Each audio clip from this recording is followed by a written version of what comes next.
must be pleased with the second half effort. Yeah, to come back from 16-3, and we were certainly under the pump physically, and there's a bit of pressure around where we invited them onto us, I guess, and we managed to turn some aspect of that around and show incredible heart and move them around a little bit. We had some sparks at certain points, asked questions of them, but yeah, to get a draw at least keeps us in the mix in terms of being able to go there and play for something head-to-head with Racing next week. Alun, how difficult was it a week after South Africa? I think rather than after South Africa, just the week has been pretty disjointed as a whole. I think Gruff alluded to a few of us. We're pulled obviously to take a bit of time off the feet. So we probably had about a day and a half really, all told as a squad. So we can be pretty pleased with that. But I think it's testament to the guys that have been here to carry us through, and dare I say it, that word, integrate us back in. But I think the most difficult part of that was the decision at the end. I think had we had the ball on their 22, we would have probably gone, but we were 10 minutes away from having nothing, so it was or 1 point, so it was a case of cut our losses and take it, and ready to play next week. That's the group, Alun, because you needed the draw to stay in it faintly, but presumably you've got to win next week.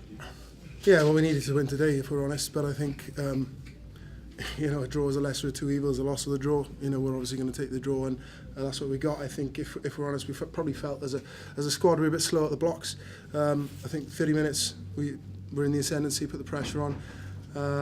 We were fortunate to get early pressure on, weather the storm around 60, and then got that try to bring us back in. It's just a bit patchy, but like I said, I think we grew into the game. What was said at half time? Because you did come out a different side. It was just a case of that. Take the opportunities, keep the pressure on, and not force it so much. I think there's times in a rugby game where you're better off not having the ball, and I think that was the case to a degree towards the end of the first half, and then we took our opportunities rather than silly penalties in the second half, whether it be off our feet or tapping the ball or whatever. So sometimes if I can add to that, it's giving them field position. We didn't take 4 aerial catches. And we know they're coming, you plan for it, the 15 goes back to the air, and suddenly then you're bringing a set piece into your half, and that then is where the pressure is. Conversely, second half, Biggs is in backfield, we snaffle that up, then suddenly then for 15 minutes we can build some positions from there and show some movement. Did you switch into the backfield yourselves, or you hadn't got him in that position in the first half? It's just where the kicks went, to be fair. It's him and Dan are always our pivot to the back in terms of the kicking game. But yeah, it's just the way the kicks went, and sometimes we defend the 15s and they kicked so central we just would have meted off a couple. Eli bobbled one, but they're small individual moments, but they do put incredible pressure on what comes next, especially when certainly where Racing are strong, and we wanted to keep them out.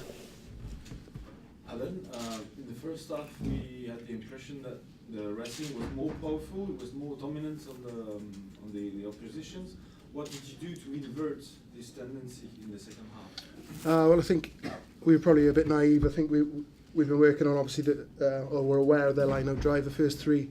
I thought one of the pens was possibly harsh, but the other 2 were stone-cast pens, and I think once we stopped competing on a half and focused on stopping the drive, we got a bit more out of it.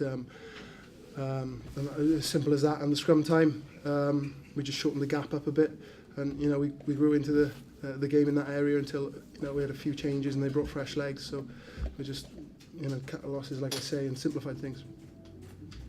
Gruff, how difficult would it be to get a result in France? It'll be a huge ask.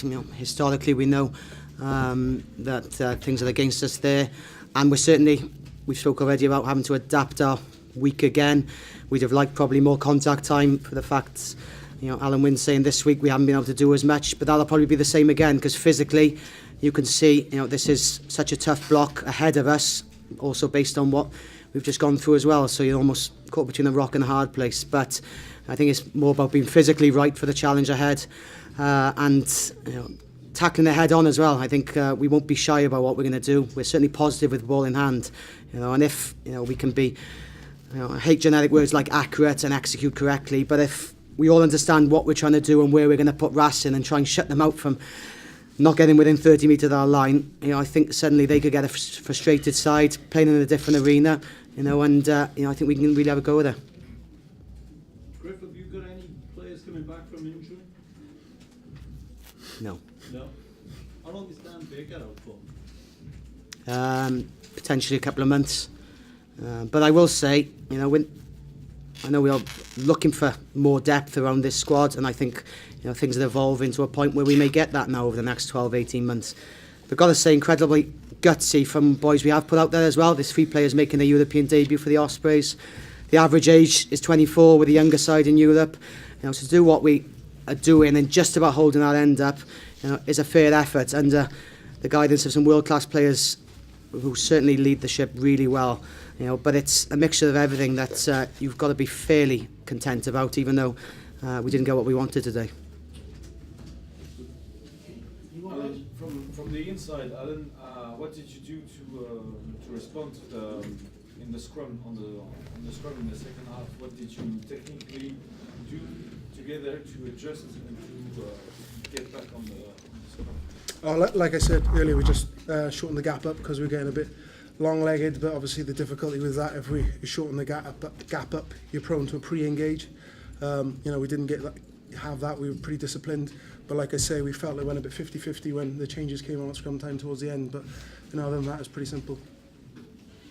Do you think it's beneficial that match actually being in Le Mans away from Paris, and Scarlets of course won it over against Racing last season away? Does that help?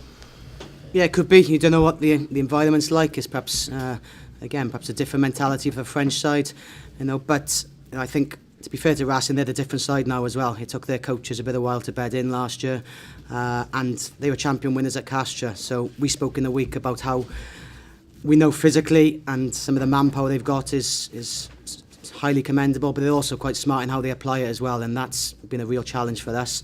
But when we've fronted up to, and we'll continue to do so. Last one question. Alun, wasn't it strange to play against Luke Charteris? You were playing together last week. Is it a bit, Well, obviously played a lot with him with Wales, but you know, I played against him when he was playing for the Dragons, and you know, it's just the same jersey for me, different jersey he's wearing, so you know, it's the same old, but yeah.